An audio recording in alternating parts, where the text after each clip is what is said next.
Ngayon naman ay gagawa tayo ng dishwashing liquid.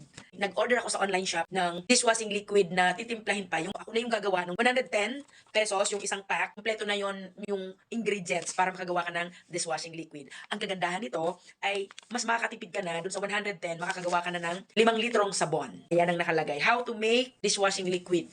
5 liters ang nakalagay. Ipapakita ko sa inyo yung aking ginawa.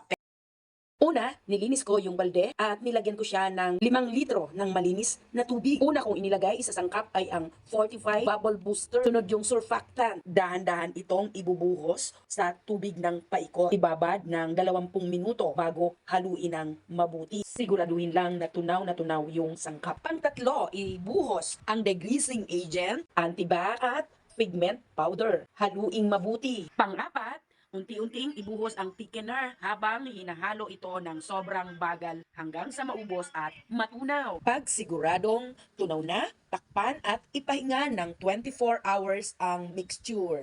At kinaumagahan na Gawa nga. na yung aking dishwashing liquid. Ang ganda oh. Perfect. Bango pa. May bubble gum talaga. Sasalin ko na yan.